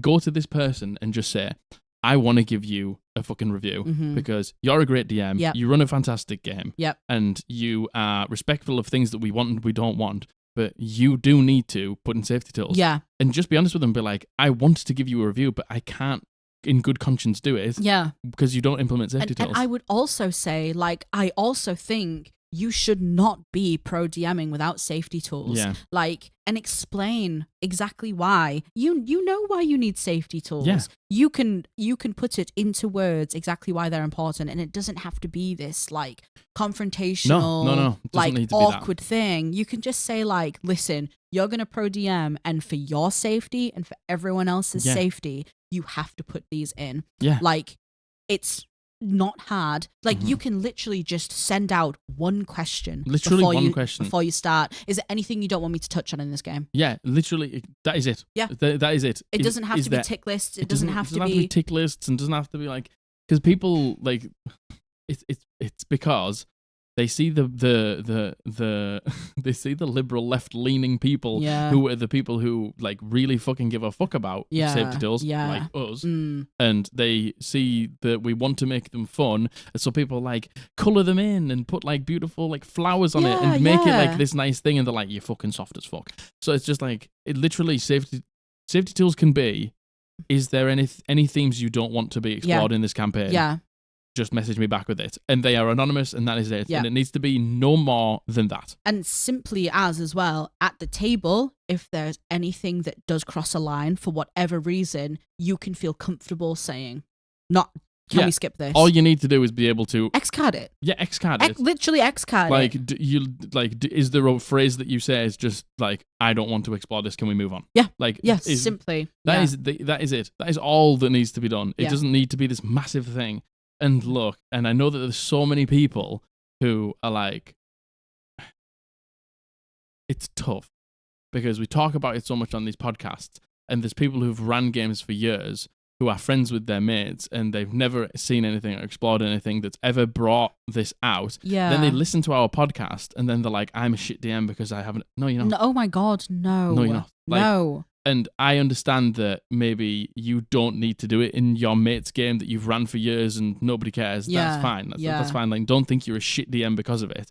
But like, if you are going to play with a new group of people, because in this community, there's so many people who are meeting for the first time from different walks of life, from different countries. Mm-hmm. There's countries that are in war at the minute. So maybe some people don't want shit like that touched upon. You need to just be conscious of the fact that if you're meeting somebody new, their circumstances are wildly different to yours. Yeah. So just if you're going into something new, especially in this community, you do need to do it. Yeah, totally. I couldn't agree more.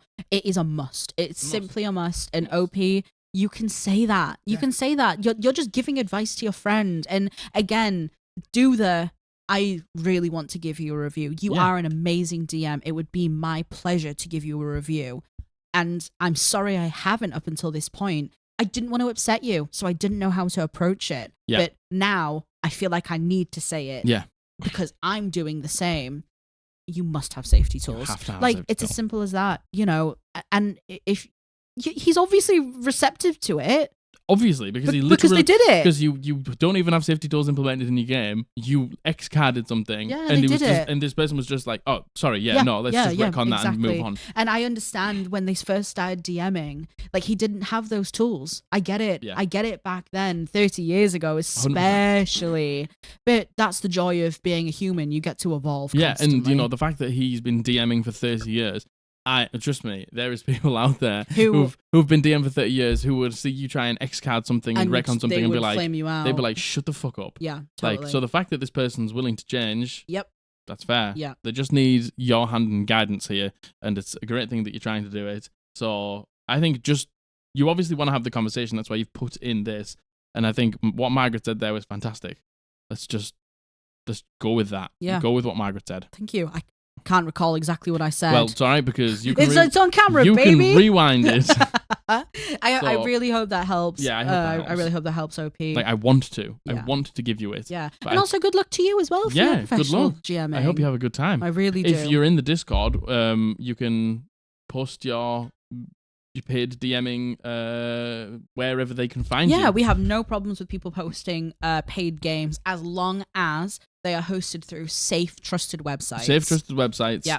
people can see, like, there needs to be like a link to your portfolio or something like that. If you're just going, send me a tenner and we'll do it on Discord, you can't post then that. I'm gonna ban you. Yeah. But yeah, as long as it's posted through a safe, trusted website, no problem. Yeah, good absolutely. Luck. Get yourself in the Discord and promote it there. Good luck to your friend as well. Truly, good luck to your friend. Good luck to your friend. Good luck to you. You've got this. You've got this. You can do it. I totally understand why you've avoided it. I probably would have done the same. Yeah, a lot of people I think would have done the same. Yeah. Hope that helps. Okay. Hope that helps, Anonymous. Okay, so this is the second to last. Yes. I don't know what number 8. This is number 8. Yeah. So this has been sent in by Ethan. He goes by he, him. And he's also put, Jack said to mention that we spoke in DMs and also Malevolence Fox with a heart. So I have a t-shirt on. Hell yeah. I have a t-shirt on. GG's. Malevolence do fuck. I do. Malevolence do fuck pretty hard. Yeah. I said to him, he messaged us on TikTok, and he was like, I saw your Malevolence t-shirt, and like they're fucking sick. Yeah. So we had a little chat about that, and I was like, just submit the thing and just mention that you said in DMs. I love to wear t-shirts like this because then I can talk to fellow hardcore and metalheads out there. Yeah. And we can bond over not only Dungeons and Dragons but music. Yeah. Like with the third Jerry and Envy Courier and now Ethan. Hell yeah. So thank you so much for reaching out, and I hope we can give you some help with your submission. Totally. So hey guys, hope you're doing well. A big fan of the podcast. Thank you, Ethan. So for context, I'm a long-time player and a dungeon master who's gotten back into the game in the past year or so to introduce a group of friends who have always had a passing interest who work in the same field as me. I can't say there's so many people who've always just wanted to always just heard about it and gone, I think I'd like that. Do you remember? That's what we did. Do you remember the My Chemical Romance interview? Oh my God, where Jared Way is like, listen, it was a different world in 2005. It doesn't excuse it. But the interview was like, do you sleep with many girls? And Jared Way was like, no, we just play D&D. We just want to play D&D. We just want to play D&D. And he's like, Dungeons and hey, Dragons. now we're famous. Maybe we can recruit someone into our game. Yeah, do you want to play D&D with us? Was... Jared Way, I want to play D&D with you so bad. They wanted to find a DM, I think. Oh, man. See, everyone just wants to play, but they just don't know how to begin. Just and it's so hard. Join the Discord. Join the Discord. We play D&D there. So the campaign is awesome. It's a homebrew world I've been working on for years now, and they're essentially just They essentially just play a group of failures running around and finding their way into silly trouble, and it's been great so far. But now the party is nearing level 10, and the tone of the campaign has shifted a bit to be more serious as larger threats start to loom. This leads me to my current predicament, which is that prior to this campaign beginning, one of my players had chosen a warlock and had asked me to be able to have a pact with whatever my world's patron of dreams was, which I thought was awesome, and I allowed it without a second thought. I also let this player know beforehand that this specific deity was going to be important to the story no matter what class he had picked, and that choosing him as a patron could possibly lead to complications down the road, which he was completely okay with.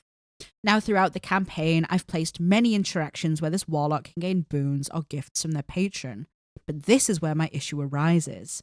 Every event or item I've put in the game for the warlock ends up happening to, or randomly in the hand of our party's soul knife rogue, through zero fault of the rogues at all.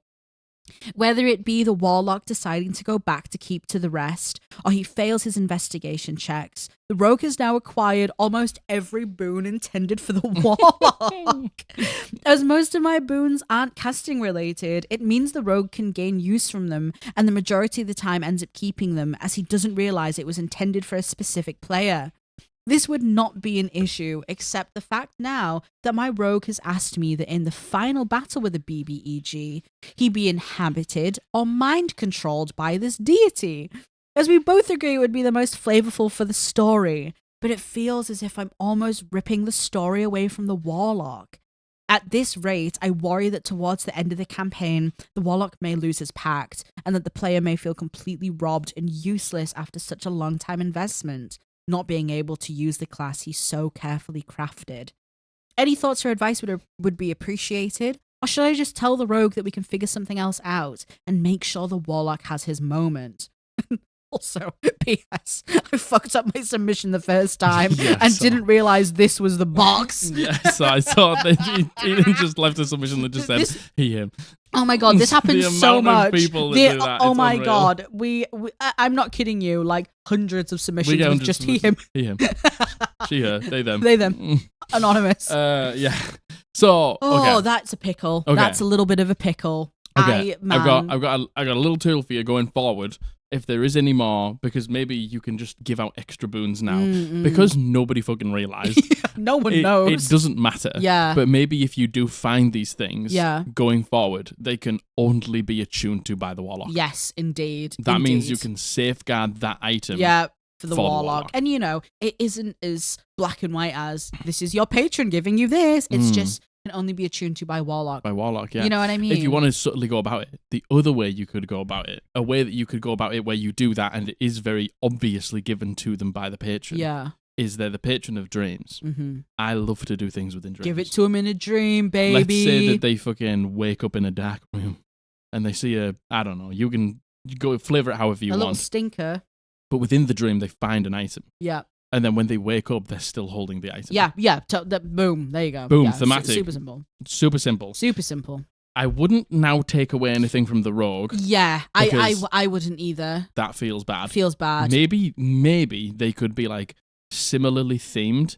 So they're sort of like, it was trying to reach out to you before, but you didn't realize. Yeah. So it's had to be a little bit more forthright with its things or something like that. So what is the issue? So the issue is the rogue now at the end.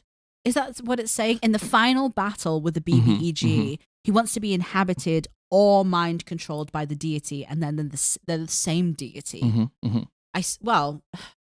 Yeah. That's tough to navigate.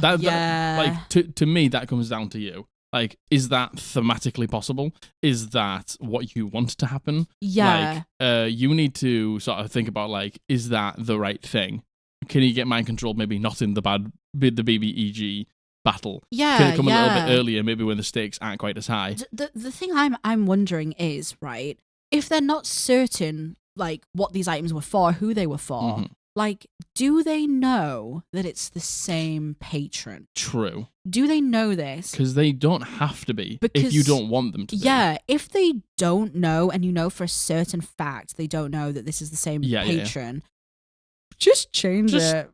Just change it. It's the curse of knowledge. Just let them be someone else. This is the curse of knowledge. Yeah. Like, because you know, do you think they know? Totally. Like, there's so many things in the game where sometimes I get bogged down. I'm like, it's like they don't fucking... Oh, we don't know. They know nothing. They don't know anywhere near what they need to know. I'm kind of willing to guess, right? If the warlock's seen all these things and been like, man, nah. The warlock obviously doesn't know. Yeah, and you know, especially if you said that the warlock has spent all this time, like, really carefully crafting it. If they haven't noticed it, then so be it, you know? Then so be it, you know? Those things could have been gifted from elsewhere. Yeah, those could have just been random magic items or random magic boons. Like, you can still give the warlock what they want. Yeah. And let's just fucking turn the heat up and do it in the dreams. Do something like that. So there's no way that it can be intended for anyone else but the warlock. Totally. There's no way it can be attuned to anyone else but the warlock. They find it in the dream. It's the patron reaching out to them, something like that. When it comes to the mind control thing, look, I don't know. Like, do they want it to be like, is this warlock's patron the BBEG? I don't think so. No, I'm not getting that vibe. I could be wrong though. Like, if your rogue just wants to be taken over by some demonic entity for the sake of thematics, then they can just have just have a demonic entity. Yeah, you could just have something that they get once a day. Yeah, that like allows them to harness the power of the entity or whatever. Like, although saying that, the rogues come to you saying they want to be inhabited or controlled by this deity. So maybe they do know. So the only thing is, I think the only thing that you need to step upon at that point and just be like, you are eating a little bit of the warlock's pie. Yeah, and you know, let me tell you, if that were me and I'm a druid and I have a god, if my god did something for someone else, I personally would feel so bad. Feels I would really feel bad. so bad about it. I think you can. I think if you can, you separate the two. Definitely. And have the rogue's thing be the rogue's thing and the warlock's thing be the warlock's thing. You could have it, right? So I'm just spitballing here. Spitballs. This is the point of a podcast, baby. Your warlock knows their deity and their patron in and out, right? Maybe all of these things that have been given, all of these boons, have actually been granted by the BBEG masquerading as that patron. Very good. Do you know what I mean? You get into the final fight, this patron appears. You can give loads of hint to the warlock that this is not their patron that they're seeing. Feels different, something like that. Something's different. Something's and then off. there can be a sequence of events that go through where they can break the illusion and break the idea that this is the patron. And like Margaret said, like if I was a warlock and I had like fucking crafted my character around this patron, and then somebody else is getting like mind controlled by them, stinky. Like, that does feel kind of bad to me. So I would try to, if it's not too late, separate the two. That is definitely my suggestion. Make the rogues thing and make the warlocks thing the warlocks thing. If that's too late, like you think it is, like Margaret said, why don't you have the BBEG masking as that patron? Why don't you double bluff them? And turns out the magic items are cursed. Like have it so the warlock in that moment is like, oh, it has those bad feelings and it's like, oh my god, what's my patron? Go on. Oh, he's wiggling his finger. I'm wiggling my finger. Go on. If it's just let's spitball. Let's literally spitball. That's all I'm doing. So let's just say they're the patron of dreams. Yep. Let's just say you have a dream, and then the warlock has a dream, and they wake up in the fort or the inn that they're in, and they're like led to the rogue's room. Yeah. And when they're led to the rogue's room, the rogue's asleep. They begin to see these like boons or these magic items or whatever they've got, like emanating this aura, and they're seeing it sort of in the ethereal dream plane. And maybe like the warlock gets the same magic items, but they do something different. And your party begins to think like, well, they're the same magic items, so why are they doing something different? And then it's like, hold on a second. There's a couple of tools. Is there a differentiator between dreams and nightmares? Because maybe there could be a separate deity of nightmares as opposed to dreams. And it's that'd be fucking cool. Like, do you know what I mean? Yeah, it's maybe, like as above, so below. Maybe the rogue is getting the nightmare. Yeah, like, and it might be too late to implement that. It might be. It might be. But you want to know, at the same time, it's never too late. Yeah. Like if you want it to be, it's never too late. You could have the double bluff moment, make the warlock will feel bad in that moment, have it obvious that something's wrong, and then have it in those final moments where the warlocks realize, oh my god, it's not my patron. Empower the warlock in that moment to be closer to their patron. Have the rogue overcome. Exactly. Which also feels awesome. Yeah, because the rogue wants the mind control thing, right? Yeah. Have the warlock be empowered by their patron to finally put a stop to this and do it like that. One of those 46 ideas should hopefully work. Yeah, but I would say if you can separate them, do that first before anything else. Everything else is a lot more work. It might feel they might feel really good, to be honest. Some of those, like the idea of like fucking triple bluffing at some point. You know what I mean? Hope that helps, Ethan. Yeah, that helps. I love the fact that they all went to the rogue. I truly love that. That is some fucking shit we would do. Yeah, that's what happens to rogues. Yeah, that's what we would do. We'd be like, this has nothing to do with me. You have it. It's okay. You have it. It's actually happened before. Oh no. Has it? I think so. With what? I can't tell you. Oh no. Is it Mjolnir? Was Matthew supposed to get the flying? No. Yeah. Anyway, Ethan, hope that helps. Hope that helps, Ethan. Thank you so much for your submission. And a couple of like actual in-game mechanical things there. Yeah. Because that is more of like I love those ones. Like the storytelling ones. Like agreed. Like they think this and it's not exactly what I wanted, so how do I fix it? There's always a fix. Yeah, totally. It's first of all never too late. Yep. It's never too late to introduce new mechanics. No, because it's not. It's like, I always think, I can't introduce that now. We're like halfway through the thing. It's like, why does it fucking matter? I always like bog myself down with that so much about being like, oh, well, I've made it this thing now. I can't make it something else. It's like, well, story-wise, it fucking can. So shut up, Jack. Yeah, totally. So hopefully one of those helps. Yeah, I agree. And going forward, make the item only tunable by the person you want to be attracted. Yeah, like definitely. Yeah. There's a story reason, so why not? And also, nothing wrong with doing that. Oh yeah, rock on, dude. Malevolence fucks and rock on. Yeah, have you listened to Stray from the Path? You might like Stray from the Path. I like Stray. Do you like Not Loose? You probably like Not Loose. I fucking love Not Loose. Yeah. Do you like Kubla Khan? Yeah, probably like Kubla Khan. I love Kubla Khan. Yeah, there you go. I can just name all these bands that I love. We gave you some advice. We gave you some music suggestions. Get out of here. Kubla Khan. Trapped Under Ice. Fuck. Anyway, the last one. The last one. This This is a bit of a funny one. This isn't anything mega serious. Okay. Doesn't. I don't know if it needs massively serious advice. Okay, all right, okay. Well, this has been sent in by Patches, and she goes by she, her. Thanks, Patches. Thank you so much, Patches. Patches is always in. Patches is first of all an OG, an OG Discorder as well, and Patches is always in the watch party. Always so in the thank watch you, party. Patches. I hope you're in there right now. Yeah, shout out to Patches. Shout out to the Discord. Shout out to the Discord. Shout out to you. Shout out to the entity. 1,000 likes when? 1,000 likes when? So this has been sent in by Patches. She goes by she, her. And I've got a quick and silly one for you that maybe can go at the end because it is a silly example of me being a space cadet and not knowing what to do about it now. Background, I am a DM for a fabulous group of 4 players, 3 of whom are in an improv comedy troupe with me. Yeah, whatever. Troupe. Help! Troupe. Trumpet. Troupe. Troupe. Oh no! Oh, please don't eat me alive. Troupet. A comedy troupe with me. Troop. It's troupe. A comedy troupe. It's got to be comedy troupe. troupe. It's got to be troupe. It's got to be troupe. There's no way it's anything but troupe. I'm sorry. This leads to a lot of roleplay moments, and when I can sit back and jot down some notes or quickly prep something while they banter for several minutes. Note, I am usually good at tracking their conversations and keep my note-taking limited. In my last session, the party were getting a writ from the local lawmaster. The lawmaster asked for the group name, and as I'd expected it, led to an extended in-character conversation about what they wanted to name themselves. There's nothing scarier than the DM saying, "What do you call yourselves?" I don't fucking know. My group literally never thinks of a group name. We've never come up with a group name. I'm like, what? Every single time I ask them in case they want to, and they're like, I don't fucking know. No idea. The first one, they tried to call themselves the Cuddle Club. We were the Cuddle Club. But you never really committed to it. No. This one, never even tried. No, we didn't even try. Didn't even attempt it. Never even tried. Didn't even attempt it. While they were chatting, I, as the lawmaster, wrote a quick writ for them to carry and completely forgot to listen to the party. The next thing I know, my party were cracking up and announced their name as the 3 fingers and a thumb.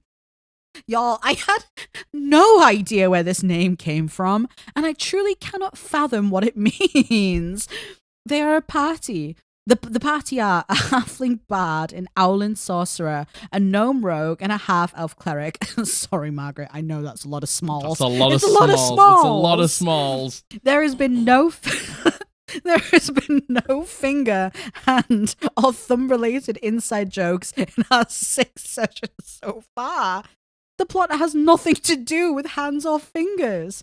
At first, I thought the half-elf was the thumb, but then my bard made her a badge with a middle finger, so I don't know who the thumb is. Maybe the bard? Why would a bard be a thumb? The owlin may or may not even have thumbs, with 3 question marks at the end. At the time, I played off my bafflement in character as the lawmaster not getting their name, but now my players think I know what their name means, and it's been a full session, and I don't know how to admit I think I blue screened for like 3 minutes while they were talking about it. Should I just live my life in the dark and hope they never notice that in the addition to the NPC having no idea what they're talking about, Patches, as the DM, is completely lost? Have an NPC grill them about what the heck it means. Try and have each NPC guess whose thumb is and why they are the thumb. 3 fingers and a thumb. I love that, Patches, this has sent you through a loop. This has sent you to the Shadow Realm. Oh my god, you are absolutely fighting for your life. You have been sent to the Shadow Realm about this joke. I love how you're like, that Owlin might not even have thumbs. The Owlin definitely does not have thumbs. I'm pretty sure the Owlin has nothing. Just wings. Yeah, nothing, nout. But and then it's the way you were like, it must have been the sorcerer, and then they made a badge with a thumb. They made a badge with a middle finger. Middle finger. 3 fingers and a thumb. 3 fingers and a thumb.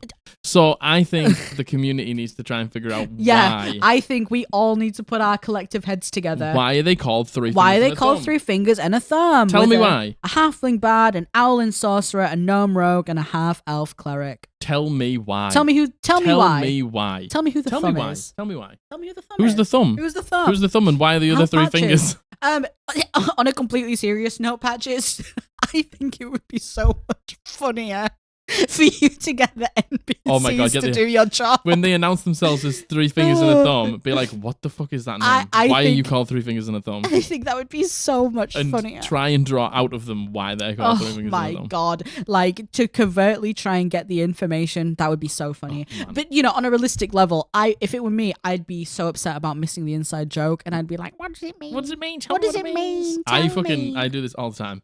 Like, somebody might say something in a session.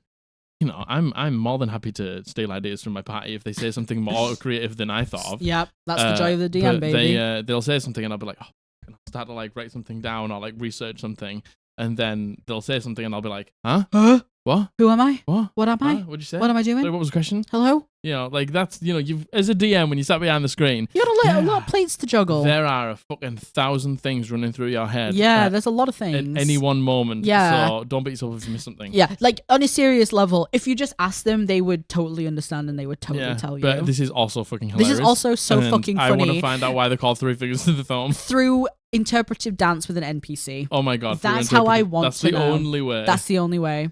And you have to film you playing out Yes. as the NPC and the characters as to why you called Three Fingers in the Thumb. You know what? I'm so sorry, Patches. Part of me hopes you never find out. Oh, I know. Part of me hopes the mystery. It's just a mystery for the end of time. But they think that you know. Oh my God. Oh, that's a good one. Oh, that's a funny one. That was a good, funny, silly one. That's a good one. But yeah, seriously, try to get your NPCs to do it. Just ask them. Yeah. Just ask them. Yeah. You don't want any advice. It was just a funny story. Just a funny story. It was just a funny story. What does the community think at large? Huh? Tell me why you think they're called Three Fingers and a Thumb. Who's a thumb? Watch somebody figure it out. Watch someone actually be figure like, it out. Well, Jack, it's obviously because of this. It's obviously because of sausage. the moon set at this certain time in the world, and then the sun. And Mercury's in retrograde. Yeah, and you know, I folded my bed over this way, and and the cats, you know. And -1 plus 5 is 65. Yeah, and you know, it's just what it is. Exactly. Well, that's it. That's all we got for you. That's your fill. That's all we got. That's your starter, main, and dessert. Yeah. I hope you enjoyed your pudding. What did you have for pudding? Oh, I wanted that. No, give it back. I wanted it. I wanted the apple crumble. No. Okay. Well, that was it. That was a shorter. Thank you. Yeah, 1 hour and 51 minutes on the timer right now. It's a shorter episode. Yeah, it's probably going to be. Well, I know. Yeah, but for us, we've only had 2 stops, and there were about 5 seconds. 5 seconds to deal with a dog. So yeah. I think it's probably going to be about that. Yeah. So thank you very much for every submission. Yes. Very, very much appreciated. Truly, like, I think the advice is the thing we get the most submissions for. It's the thing I enjoy doing the most as well. We got a bunch more as well. So we got so many more. We'll try to get around to them sooner rather than later. Yeah, we will always try to get around to the advice ones, always. Yeah. Send us in your questions if you have any. Yes, in the form down below in the description. On Monday, we are announcing the new homebrew challenge. We have, by this point, the first corrupted theme for character is closed. We're going to open another one up on Monday, so keep your eyes peeled for that. Yep. That's it. That's it, baby. What did you think of our movie podcast? It was great. What about my chat? I'm going to make a movie called Three Fingers and a Thumb. Yeah. And I'm not going to know what the plot is about. Yeah, and we're not going to tell anyone the plot. Nice. Okay, and just a few plugs before the end. Pick up a t-shirt at www.eldritchpodblast.co.uk. If you want any other bits like t-shirts, mugs, or anything like that, head to our Hellbound shop. Join the Discord. Submit any stories to the form down below. And with that, if you like the video, click the thumbs up down below. Click the bell to be notified when we upload a video on a Monday and a Thursday. Click the 3 fingers and the thumbs up. The 3 fingers and the thumbs up down below. Yeah. Hit the bell if you want to be notified on a Monday and a Thursday when we upload an episode. Drop a comment down below with some advice that you have, or if there's anything that you want to say. Just put something down there for the algorithm. Give me the full stop. I don't care. Just give me it. Just give it to me. 46,000 comments when? When? Nice, Margaret. What do you think? Nice, beautiful. Subscribe if you haven't. I know most of you had, but it helps out the channel. We're nearly at 3,200 subscribers, which is insane. So thank you very much. Thank you so much. I love you. I love you. Bully loves you. We've been the Eldritch Pod, and we'll see you on Monday. Bye.